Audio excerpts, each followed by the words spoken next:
지금은 이제 권사님이 되셨는데 100세가 넘으셔서 소천하셨는데 그분이 90세가 되셨을 때 처음 세례를 받으신 분이 계세요. 세례를 받으시면서 그 여자분이신데 여자 성도님께서 와, 이렇게 좋은 걸 이제야 이렇게 신앙생활 하다니 내 90년 동안 인생 헛살았다, 그런 말씀을 하시는 걸 제가 들은 적이 있어요. 그러니까 세례를 90세에 받으셨는데 야, 내 90년 인생 헛살았다 그랬다라는 거죠. 근데 저하고 비슷한 경험을 또 한 분이 계십니다. 제가 책을 보니까 이 존 파이퍼 목사님이라고, 제가 참 이렇게 뭐라 그럴까요? 많은 목회자들에게 도전이 되는 목사님이시거든요. 근데 그분도 그 말씀 하시더라고요. 당신이 아버님이 교회 목사님이셨는데 당신 아버님이 목회하실 때 교회에 그 뒤편에 이렇게 있었다고 합니다. 모든 것들은 영원하지 않다. 하나님만을 위한 것만 영원하다. 뭐 이런 글귀가, 액자가 교회 뒤편에 적혀 있었다고 그래요. 그때도 90세가 넘으신 할아버지 한 분을 세례를 드렸는데 그분이 세례를 받으면서 아유, 인생 헛살았다 그렇게 한탄을 하셨는데 그 기억이 그 존 파이퍼 목사님한테 남아 있었다고 그래요. 그래서 그 기억을 가지고 존 파이퍼 목사님이 20대 초반에 책을 쓰셨는데 헛살지 말아라, 헛되이 시간을 아껴라, 헛살지 말아라 라고 하는 책을 쓰셨어요. 그래서 그분은 지금은 연세가 꽤 많으신 목사님이신데도 불구하고 그분은 20대 때부터 지금까지 그분의 캐치프레이즈, 존 파이퍼 목사님 그러면 떠올려지는 말씀이 뭐냐면 인생 헛살지 말아라. 그분은 평생을 그 메시지를 가지고 전하면서 지금까지 사역을 해오신 목사님이십니다. 헛살지 말아라. 여러분은 인생 헛살았다고 생각하신 적 혹시 있으신가요? 아니면 여러분 지금 잘 살고 계시다고 생각을 하시는지 모르겠어요. 제가 한 사람을 한번 예를 들어보도록 하겠습니다. 이분은 니시모토 키미코라고 하는 할머니예요. 이 할머니는 남편을 여의고 혼자 살고 계시는데 72세 때 자기 아내의 권유를 따라서 사진을 처음으로 배웠어요. 근데 이제 무료하다 보니까 이제 아들이 권한 것 같아요. 사진기를 찍는 걸 배웠는데 셔터 소리가 너무 좋더래요. 그래서 사진을 배우고, 또 사진을 배우면 또 뭘 배워야 되냐면 포토샵이라고 해서 사진을 또 편집하는 프로그램을 또 배우는 거죠. 72세에 그것을 배우기 시작을 했는데 이게 너무가 재미있어진 거예요. 그런데 한 79세쯤 됐는데 몸이 거동이 불편해서 나갈 수가 없는 거죠. 몸을 못 움직이니까 산도 찍고 이것저것 찍고 싶은데 몸이 거동이 불편하니까 나갈 수가 없으니까 이걸 어떻게 할까라고 생각하다가 아이디어를 낸 게 그러면 셀피라고 그러는데요. 삼각대에다가 카메라를 세워놓고 나를 찍자. 내가 나갈 수 없으면 나라도 찍자. 그래서 그때서부터 이 니시모토 키미코 할머니가 사진을 찍는데 자기 자신을 찍기 시작을 했어요. 특별하게 제일 먼저 자기 자신을 찍기 시작하면서 찍은 사진이 이 사진입니다. 자기 자신을 쓰레기 봉투에다 집어넣은 거예요. 그래서 나이 들으니까 내 인생도 쓰레기 봉투 속에 있는 저 쓰레기처럼 내 인생도 쓸모없는 인생이 되어가고 있는 것 같다. 움직임도 못하고 할 수 있는 것도 없고 그런 마음이 들어서 처음에는 쓰레기 봉투에다가 자기를 집어넣고 찍은 거죠. 그런데 저거 찍고 나니까 그 다음부터 이분이 약간 생각이 긍정적으로 바뀐 거예요. 야, 내 인생이 쓰레기와 같구나 라는 생각이 들자마자 그럼 내 인생이 왜 쓰레기지? 라는 생각이 거꾸로 들면서 그러면 내 인생이 쓰레기 같지 않게 살아야 되겠다. 남은 인생 재밌게 즐겁게 살자 라고 생각을 한 거예요. 그래서 그 다음부터 자기의 인생을 희화해서 웃긴 사진을 찍기 시작을 했어요. 그래서 79세쯤서부터 웃긴 사진을 찍기 시작해서 지금은 연세가 95세이신데 아직도 그 사진을 찍고 있고요. 이런 사진을 찍고 있습니다. 평범하지 않은 사진을 찍어요. 당신이 포토샵을 배웠기 때문에 사진을 어떻게 편집할 줄 아는 거죠.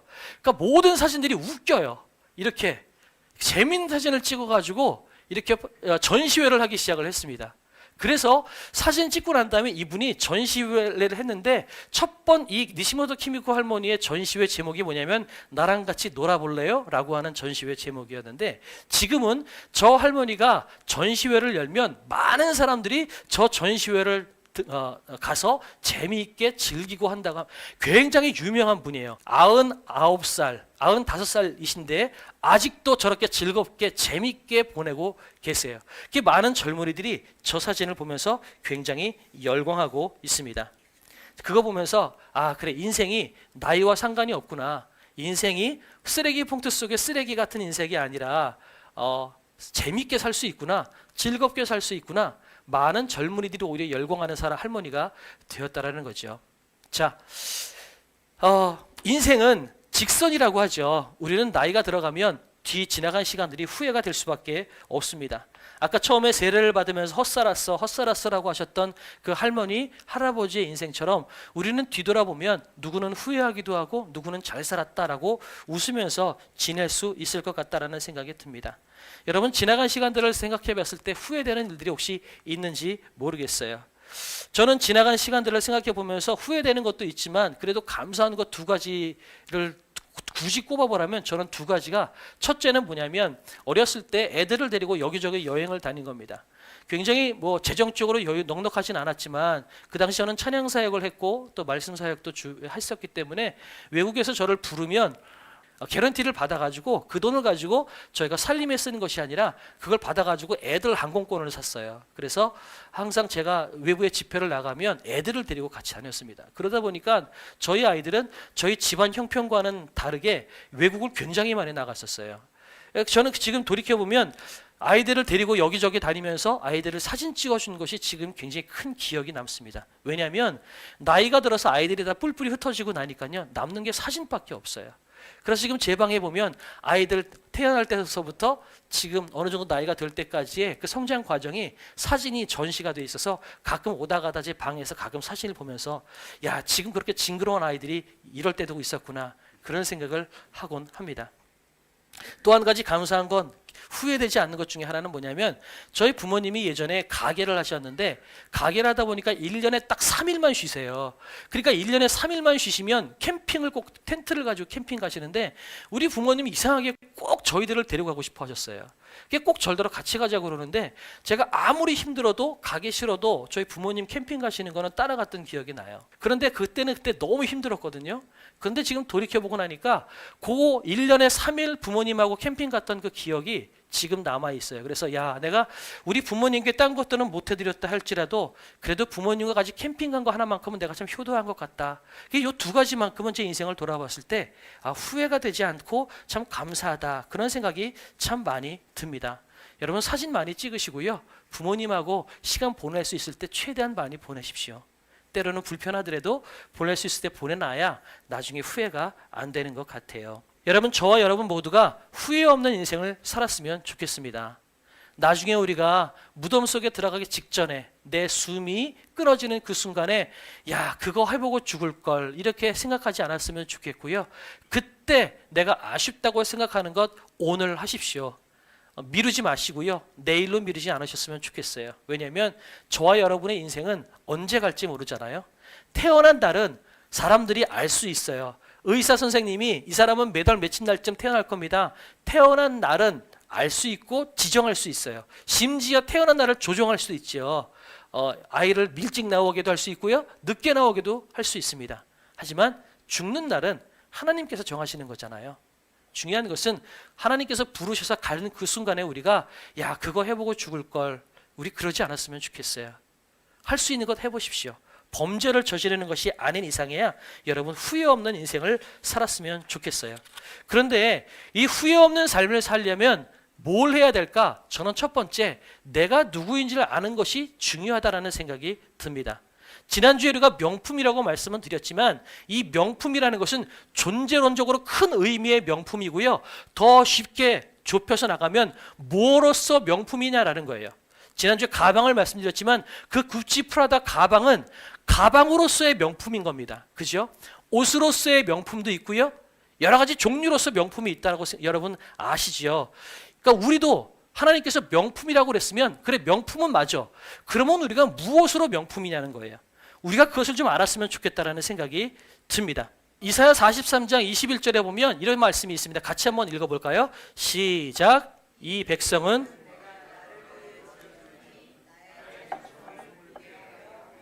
아멘. 네, 이 말씀을 보면 좀 불편하지 않나요? 여러분 어떤 생각이 드세요? 왜냐하면 하나님께서 인간을 분명히 만드셨어요. 뭐든지 그냥 하나님께서 아우 심심하니까 인간이나 만들어 볼까? 그리고서 만드신 건 아닐 거란 말이에요.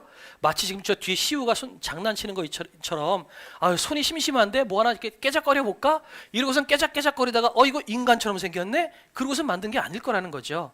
하나님께서 우리의 형상을 닮은 존재를 만들자라고 작정하시고 만드셨단 말이죠.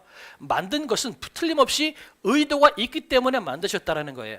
근데 그 의도가 오늘 이사야 43장 21절에 보면 저렇게 말씀을 하시는 거예요. 나의 찬송을 부르게 하려 함이라 이렇게 말씀을 하고 있어요.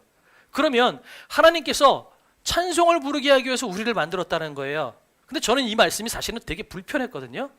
아니 하나님, 아니 세상에 천지를 만드실 수 있는 분이 스피커 하나 만들어가지고 귀에다 갖다 세워놓지 굳이 음악 소리 들으려고 인간을 만들어? 왜 이런 마음이 드는 거죠. 하나님 당신 욕구를 채우기 위해서 인간을 만들어 놓고 찬송을 부르게 만들어? 그러면 맨날 같이 찬송해야 되는 우리는 뭐야? 이런 마음이 드니까 약간 속에서 욱하는 마음도 들기도 하고요. 불편한 마음이 들어요. 그러면 나의 찬송을 부르게 하려 함이라 이 뜻이 과연 뭘까요? 여러분은 생각해 보신 적 혹시 없으세요? 저는 이렇게 하는 거죠. 왜 굳이 인간을 만들어서 노래를 시키지? 이런 마음이 제서 들었더라는 거죠. 그런데 이 본문을 계속해서 보다 보니까 그런 마음이 드는 거예요. 이거는 굳이 하나님께서 인간을 만들어서 노래를 시키기 위해서 인간을 만드는 것이 아니다라는 생각이 드는 거죠. 무슨 말이냐면 하나님은요, 인간을 만들고 난 다음에는 그 인간에게 가장 좋은 것을 주셔서 인간이 찬송하지 않고는 백일 수 없게 하나님께서 좋은 것으로 주시고 채워주시겠다라고 하는 하나님의 의지의 표현이라는 거예요. 제가 유튜브를 보다가 이런 영상을 봤는데 뭐냐면 요즘 이렇게 아이돌 그룹들 BTS 이런 아들 유명하잖아요. 근데 BTS를 너무 좋아하는 여고생 앞에 BTS가 몰래 카메라로 나타난 거예요. 나타나서 BTS가 그 여고생의 머리를 미정원에서 미용실에서 몰카를 찍었는데요. 그 BTS의 한 멤버가 그 미용실의 직원인 것처럼 자기 자신을 변장하고 그 BTS를 너무 좋아하는 그 여학생의 머리를 감겨주는 거예요. 그 이 여학생이 처음에는 그냥 미용실 직원인가 보다 생각하고 머리 감겨줄 때 그냥 이렇게 있는 거예요. 근데 머리를 감고 일어나서 눈을 떠보니까 자기가 그렇게 사랑하는 BTS 멤버인 거죠. 이걸 본 이 여학생이 정말 자지러지고 기절할 정도로 소리를 치면서 뒤로 물러나는 모습이 유튜브에 있어요. 이 몰래카메라인데 이거 보면서 이게 하나님이 이거다라는 생각이 드는 거예요. 무슨 얘기냐? 하나님은 우리를 찬송하게 하기 위해서 우리를 만든 게 아니라 우리에게 가장 좋은 것을 주시고 가장 멋있는 것을 주셔서 우리가 하나님을 만났을 때 가만히 있지 못할 정도로 찬송하지 않고는 백일 수 없을 정도로 하나님께서 우리에게 좋은 것을 주시겠다라고 하는 말이 사실은 이사야 43장 21절의 말씀이라는 거예요. 억지로 우리를 찬양하겠다고 하게 만들겠다고 하시는 것이 아니라 하나님은 우리에게 감당할 수 없는 은혜와 기쁨을 부어주시고 그것을 보면서 기뻐하는 우리의 모습을 보고 싶어 하신다라고 하는 것이 하나님의 의도라는 거예요. 사실 하나님은 찬양을 받지 않으셔도 돼요. 하나님은 이미 찬양받기 합당하신 분이시고 우리가 찬양하지 않아도 하나님의 보호자는 이미 그 자리에 계세요. 그러니 하나님은 우리를 찬양하게 만드실 필요가 없어요. 우리 모두가 이 땅에 인간이 없어도 하나님은 하나님이십니다. 믿으십니까? 예. 그러니 우리가 찬양할 필요가 없어요. 그런데 하나님께서 우리를 찬양하게 만드시겠다고 하는 것은 다시 말씀드려서 가장 좋은 선물을 주고 기뻐 뛰는 길길이 날뛰는 아들의 모습을 보고 싶은 아버지의 모습이라는 거예요. 하나님은 가장 좋은 것을 주고 싶은 거예요. 그냥 귀가 간지러우셔서 찬송 소리를 듣고 싶은 것이 아니라 손이 심심해서 깨작깨작거리다가 우리를 만드신 것이 아니라 하나님은 우리를 만들어 놓으신 다음에 우리가 가장 좋은 것, 하나님께서 주실 수 있는 가장 좋은 것들을 계속해서 주시고 나서 그것을 받으면서 기뻐 뛰는 우리의 모습, 감당할 수 없어 좋아하는 그 모습을 하나님이 우리를 통해서 보고 싶어 하신다라고 하는 말씀이 나의 찬송을 부르게 하려 함이다라고 하는 모습이라는 거죠. 여러분, 하나님께서 가장 좋은 것을 우리에게 주시고 우리가 기뻐 뛰기를 원하십니다. 이것이 하나님께서 이 땅에서 우리를 만드신 목적이라는 거예요. 그러면 우리가 이사야 43장 그 말씀을 보면서 왜 우리 굳이 인간을 만들어가지고 우리를 찬양하게 만들어 노래를 시켜 라고 불평할 게 아니라 우리는 이렇게 이야기해야 돼요. 굳이 인간을 만들어서 우리에게 좋은 것을 주시기 위해서 왜 그렇게 하나님은 고생을 하시나. 우리 인간 안 만들었으면 고생 안 하셔도 돼요. 우리 인간 안 만들었으면 하나님은 욕먹을 이유가 없어요. 왜 이 땅에 많은 사람들이 하나님을 욕할까요? 저도 목사인데도 불구하고 때로는 힘들고 어려우면 하나님 왜 이렇게 괴롭게 만드십니까? 하나님한테 삿대질도 하거든요. 그러면 하나님 입장에서 보자는 거죠. 인간 안 만들었으면 하나님은 편안하게 사실 수 있어요. 인간 안 만들었으면 독생자 예수 그리스도 죽이실 이유가 없었다는 거죠. 그런데 왜 하나님께서 굳이 인간을 만들어서 그 인간이 잘 되기를 원하시는 마음 때문에 굳이 아들까지 죽이시는 그 수고를 감당하셔야만 했냐는 거죠. 사랑하셔서 그렇죠. 그만큼 하나님은 우리를 사랑하신다라는 겁니다.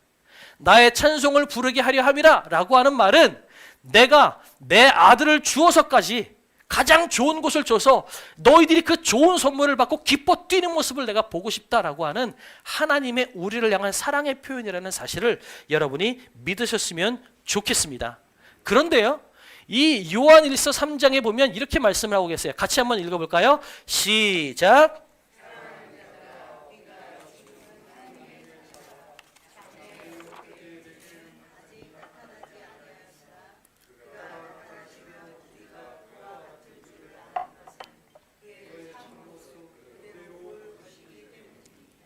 아멘.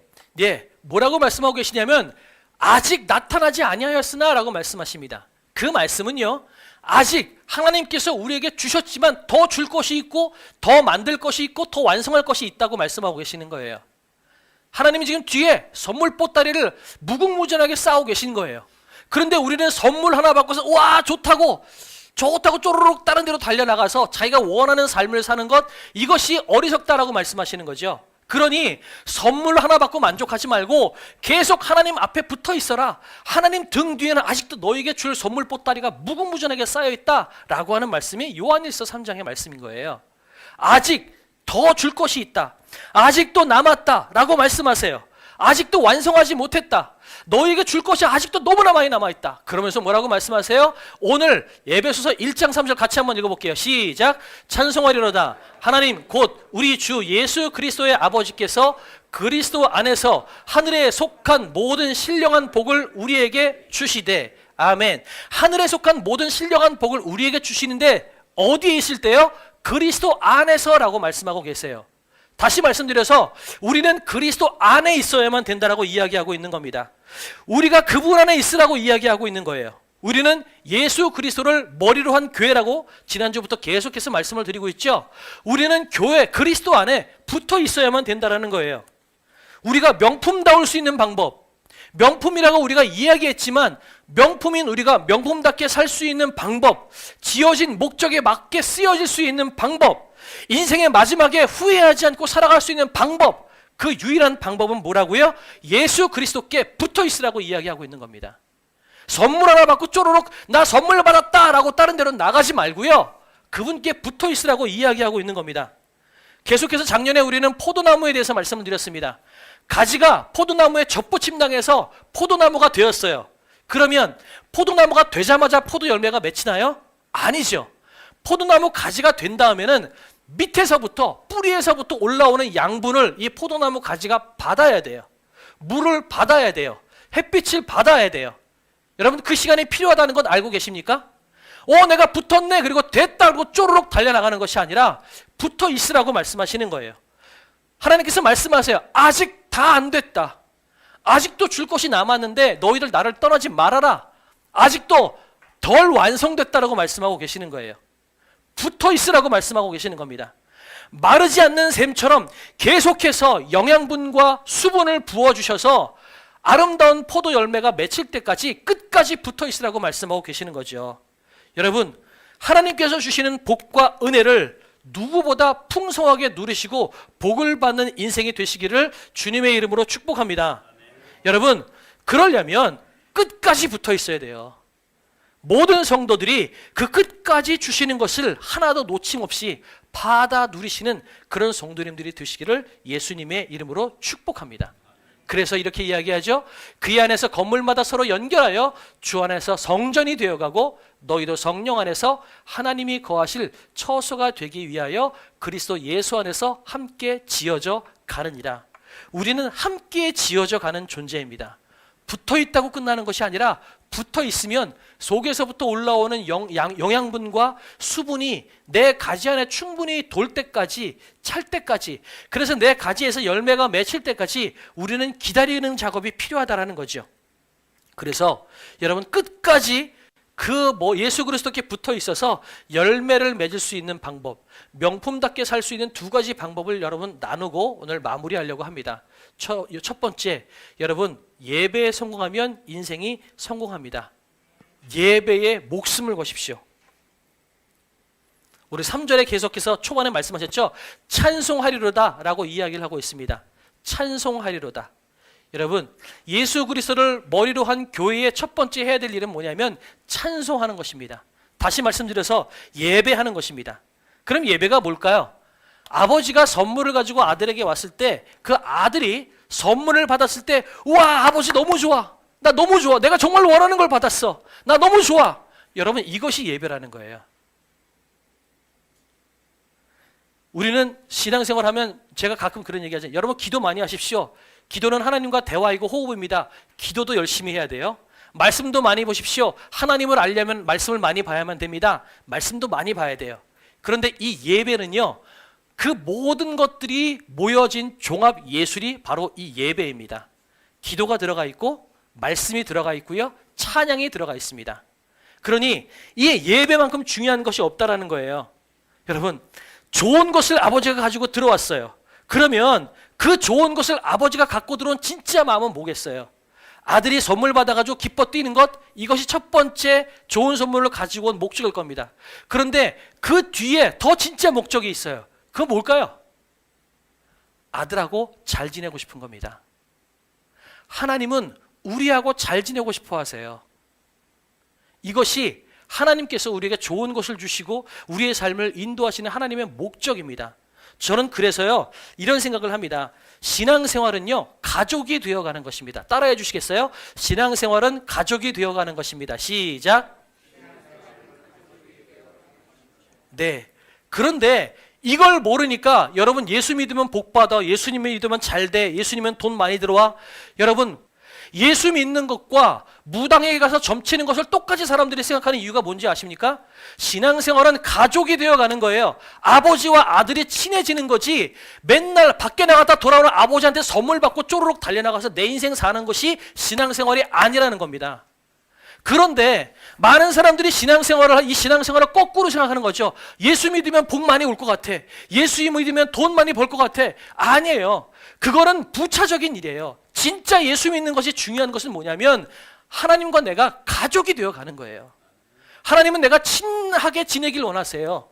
선물 하나 받고 기뻐 뛰는 걸 원하는 것이 아니라 선물 받고 난 다음엔 저 선물을 주신 내 아버지가 나는 더 좋아라고 해서 때로는 그 선물을 팽개치고 나서도 아버지를 붙잡고 나가는 것이 진짜 하나님께서 원하시는 마음이라는 거예요. 우리 신앙생활 한번 생각해 보세요. 하나님은 여러분을 하나님의 가족으로, 아버지로 살고 싶으세요. 근데 우리는 뭐해요? 돈 주면 돈이다! 그리고선 쪼르륵 달려가서 교회는 나오지도 않아요. 하나님이 얼마나 싫을까요? 얼마나 가슴이 아플까요? 신앙생활은요 가족이 되어가는 거예요. 인류의 첫 번째 살인이 어디서부터 출발됐는지 아세요? 예배에서 출발됐습니다. 가인과 아벨 사건 아시죠? 가인이 동생 아벨을 죽였어요. 뭐 때문에 죽였어요? 하나님이 자기 예배는 안 받고 동생의 예배를 받았기 때문에 살인이 출발했습니다. 예배는 인생의 죽고 사는 문제라는 사실을 기억하시면 좋겠어요. 여러분 이 자리에 나와 있는 것이 그냥 일주일 됐으니까 그리스도 교회 나가야지, 안 나가면 전임금 목사 전화할 거니까 나가야지. 여러분 그게 아니에요. 여러분의 인생을 죽고 살게 만드는 것이 예배라는 겁니다. 그래서 저는 제 모토가 있어요. 예배에 성공하면 인생이 성공한다. 이것이 제 모토예요. 예배가 성공해야 인생이 삽니다. 예배가 죽으면 여러분의 인생은 살 수가 없다는 사실을 기억하시면 좋겠어요. 아버지하고의 관계가 틀어지면 여러분의 인생은 소망이 없다는 사실을 기억했으면 좋겠어요. 아버지의 관계를 여러분 좋게, 아버지와 친밀하게 지내십시오. 아버지를 여러분 택배 아저씨로 만들지 마세요. 물건 하나 받고 안녕히 가세요. 여러분 그러지 마시라는 거예요. 아버지는 물건을 주시고 영수증을 받으려고 하시는 분이 아니라 물건을 주시고 아들과 잘 지내고 싶은 것이 아버지의 의도라는 사실을 기억하시면 좋겠다는 겁니다. 여러분, 그래서 예배는 모든 삶의 기본이 되어야만 됩니다. 교회의 기본은 예배입니다. 여러분, 예배를 떠나고서는 교회가 될 수가 없습니다. 여러분을 살 수 있는 존재가 아니라는 사실을 기억하시면 좋겠어요. 어떤 분이 그러더라고요. 가나안 성도, 여러분 그 목사님은 그런 얘기 하더라고요. 나는 가나안 성도라고 생각하지 않는다. 그거는 가나안 성도가 아니라 교회 안 다니는 사람이지 가나안 성도는 성도가 될 수 없다라고 이야기합니다. 왜 그래요? 예배가 건강하지 않은데 어떻게 그 사람이 성도일 수 있겠어요? 물론 부득이한 사정 때문에 영상으로 예배할 수 있어요. 그런데 버젓이 몸 건강한데 나 그냥 가기 싫으니까 예배 그냥 집에서 영상으로 예배 드려야지. 여러분 그 예배가 정상일 수 있겠냐라는 거예요. 그러니까 그 사람은 예배가 실패하니까 신앙이 무너지고 삶이 무너지고 인생이 죽음으로 가는 인생이라는 거예요. 여러분 예배에 성공하는 인생이 되시길 원합니다. 예배를 소중히 여기십시오. 영상 예배가 생겼다고 해서 그것을 여러분은 악용하지 않았으면 좋겠어요. 여러분이 영상 예배를 드리려고 할 때 그 마음을 누가 잘 많이 아실까요? 하나님이 아세요. 얘가 왜 영상 예배를 드리는지 하나님이 아신다라는 거죠. 오늘은 옷 입기 귀찮으니까? 오늘은 돈이 없으니까? 여러분 하나님이 그 마음을 다 아세요. 아버지는 선물을 주고 마느냐가 아니라 여러분 친해져지고 싶은 거예요. 내가 가족이 되고 싶은 것이 아버지의 마음이라는 사실을 잊지 않았으면 좋겠어요. 그 아버지가 여러분이 어떤 마음으로 그 아버지 앞에 나가는지 그걸 모르시겠어요? 하나님께서 그것을 원하신다는 겁니다. 나를 살리신, 나에게 좋은 것을 주신 아버지가 너무 고마워서 찬양하지 않고는 백이 쓸 수 없는 그 삶, 하나님이 우리에게 그것을 원하신다는 거죠. 우리의 삶이 그런 삶이 되었으면 좋겠어요. 그래서 우리는 찬양도 크고 기도할 때는 온 마음을 다해서 부르짖고 찬양할 땐 목청이 터져라 찬양하고 나를 살리신 하나님의 은혜가 좋아서 그저 예배하지 않고는 견딜 수 없는 그런 성도님들이 되었으면 좋겠다는 거죠. 나오라 나오라 해서 나오는 교회가 아니고요. 여러분 나오지 말라고 그래도 나는 예배 목숨 걸고 싶습니다라고 해서 부득부득 나와서 예배를 드리는 여러분 그런 성도들이 살아있는 교회가 여러분 하나님께서 기뻐하시는 교회라는 거예요. 하나님은 아버지가 되길 원하시는 거예요. 친해지고 싶은 거예요. 여러분의 삶은 어떤가요? 예배를 향한 여러분의 마음은 어떤가요? 그냥 딴 거 다 하고 남으면 예배 드리지. 하나님께서 내 아들이 아버지를 그렇게 대한다고 생각해 보세요. 얼마나 하나님의 마음이 아프신지 아세요? 물론 용납하죠. 그래 가. 그래 괜찮아. 나 괜찮아. 그러나 그 하나님은 구석에 가서 당신 혼자 울고 계신다는 거죠. 이것이 아버지를 대하는 아들의 모습이었으면 좋겠다라는 생각이 들어요. 예배가 살면 우리의 인생이 삽니다. 두 번째는 제자가 되어 주십시오. 여러분 제자가 된다는 것은요 그것을 따라하는 것입니다. 그 사람을 졸졸졸 따라하면서 그분이 하는 행동을 똑같이 따라하는 게 제자입니다. 예수님의 12 제자는 예수님을 따라다니면서 예수님이 하는 행동을 똑같이 따라하는 겁니다. 그런데 마태복음에 이런 말씀이 있어요. 너희는 가서 모든 민족을 제자로 삼아 아버지와 아들과 성령의 이름으로 세례를 베풀고 라고 되어 있습니다. 다시 말씀드려서 모든 민족을 제자로 삼아라. 모든 민족이 네 삶을 똑같이 따라해서 세례를 베풀어라 라는 말씀이에요. 그러면 전제 조건이 있습니다. 뭘까요? 내가 먼저 제자가 되어 있지 않으면 다른 민족을 제자 삼을 수가 없는 거예요. 내가 맨날 술만 먹었다고 칩시다. 밤마다 술을 먹어요. 그러고 난 다음에 모든 민족을 나를 따라해라 라고 이야기하면 모든 열방이 밤마다 술을 먹는 민족이 되겠죠. 모든 민족을 제자 삼으라고 하는 것은 네가 먼저 제자가 되어라 라고 하는 전제 조건이 깔려 있는 겁니다. 내가 예수 그리스도를 온전히 믿고 그분의 삶을 똑같이 따라하고 그분께서 걸어가는 걸음을 똑같이 걸어가는 것, 그분이 십자가를 지셨기에 우리도 기꺼이 십자가를 지는 그 삶을 살아나갈 때 모든 민족에게 제자를 삼으라고 이야기할 때 그것이 가능하다는 얘기입니다. 우리 자녀들 바라보면서 우리 자식 놈의 새끼 왜 이렇게 신앙생활 똑바로 안 하지? 욕하지 마세요. 그 자식들은 여러분을 보고 여러분의 제자가 되어 있는 겁니다. 그 자식들이 어떻게 살고 있는지는 여러분을 보면 되는 거예요. 자식들은 나를 보고 나의 제자가 되어 있는 겁니다. 이해가 되시나요? 그렇다면 여러분이 제자로서 어떻게 살아야 될지, 모든 민족을 제자 삼기 위해서 여러분이 어떻게 살아야 할지 여러분 고민해 보시기 바랍니다. 마태복음 19장에 이런 얘기가 있습니다. 어떤 청년이요, 어떻게 해야 영생을 얻겠습니까? 라고 이야기했을 때 예수님께서 야, 이것도 하고 저것도 하고 부모님도 공경하고 뭐 잘해야 되고 막 말씀하셨어요. 죄짓지 말고 뭐 여러 말씀하셨는데 청년이 이렇게 얘기합니다. 예수님, 내가 이거 다 지켰는데 내가 뭘 더 해야 영생을 얻겠습니까? 라고 청년이 예수님께 물어봤어요. 그런데 그 물어봤던 청년의 의도가 있습니다. 그건 뭐냐면 내가 이거 다 지켰으니까 나는 천국 영생 얻은 거죠? 라는 것을 자랑하기 위해서 사실은 예수님께 물은 거예요. 내가 뭔가를 더 해야 되는지를 묻고 싶은 것이 아니라 예수님께서 말씀하신 것을 다 지켰기 때문에 우와, 나는 영생 얻었네요? 이것을 사람들 앞에 자랑하고 싶어서 예수님께 묻는 거죠. 예수님, 내가 이거 다 지켰는데 뭘 더 해야 영생을 얻겠습니까? 근데 예수님은 뭐라고 말씀하셨냐면 이 청년이 돈이 많은 걸 알거든요. 네 재물 다 갖다 팔고선 가난한 사람을 도와줘라. 그랬더니 이 청년이 돈이 많은 사람이었기 때문에 근심해서 돌아갔다라고 하는 것이 마태복음 19장에 나옵니다. 이것은 우리가 가지고 있는 돈을 다 갖다 바치라고 하는 이야기가 아닙니다. 그 뒤에 있는 근본적인 뜻은 뭐냐면요, 네 인생 예수를 위해서 다 포기하고 걸어갈 수 있는 마음이 있느냐라고 하는 것을 묻고 있는 거예요.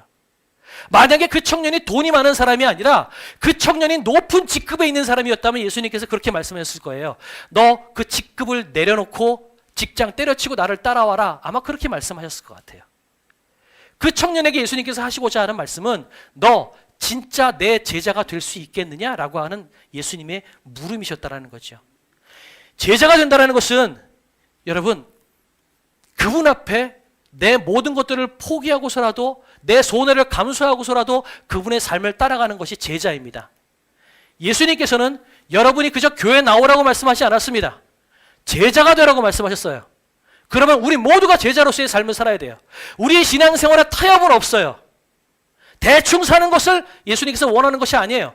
한 발은 세상에다 담고 한 발은 예수님한테 달아서 일주일에 6일 동안 내 마음대로 살고 7일 하루 예배 잘 드리면 교회 다녔다라고 이야기하는 것, 예수님께서 그거 원치 않으세요.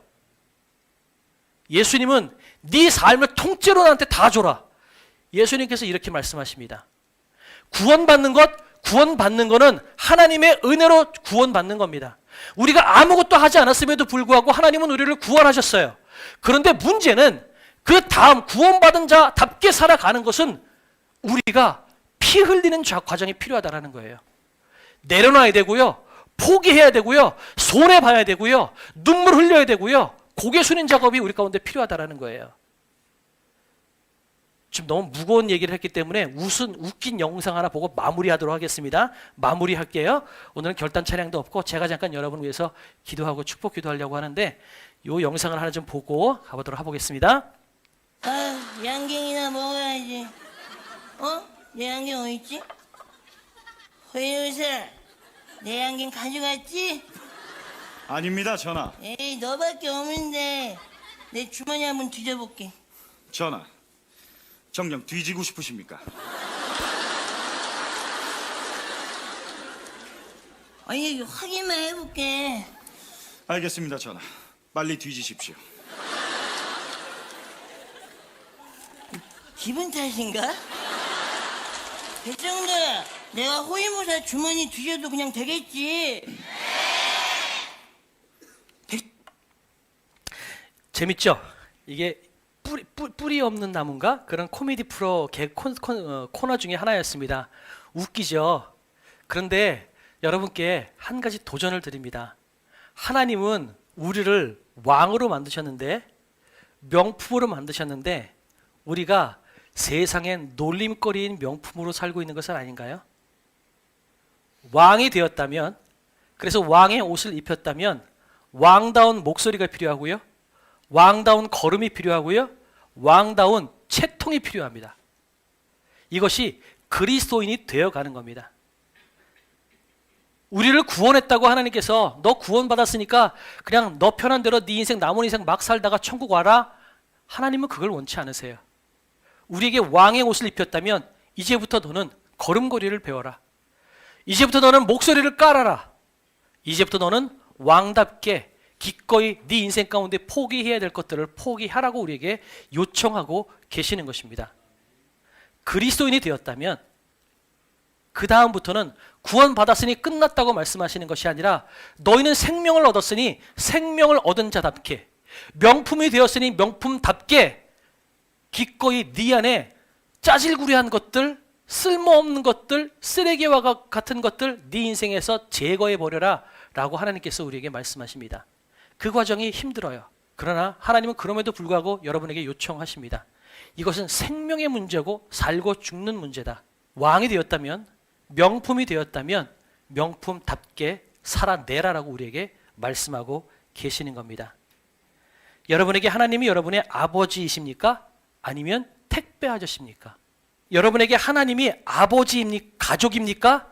아니면 필요할 때마다 복채내고 다 얻어내는 무당입니까? 여러분이 하나님을 무엇으로, 어떤 존재로 여기고 신앙생활을 하고 계시는지 모르겠어요. 하나님은 여러분의 아버지가 되고 싶지 택배 아저씨나 무당이 되고 싶어 하지 않으십니다. 하나님은 여러분의 가족이 되고 싶고 여러분과 같이 살고 싶어 하십니다. 때로는 선물 하나 주지 않아도, 아무것도 안 줘도 그래도 당신 나의 아버지입니다 라고 이야기할 수 있는 그 아들. 여러분, 하나님께서 우리에게 원하시는 우리의 삶의 모습이 그런 모습이라는 겁니다. 이것이 우리가 교회입니다. 교회로서 우리가 살아가야 될 우리의 삶의 모습이라는 거죠. 하나님께서 이것을 우리에게 강력하게 요구하십니다. 내려놓으십시오. 포기하십시오. 배워나가십시오. 왕답게 살아내십시오. 이것이 하나님께서 여러분에게 요청하시는, 교회로서 여러분에게 요청하시는 요청인 줄로 믿습니다.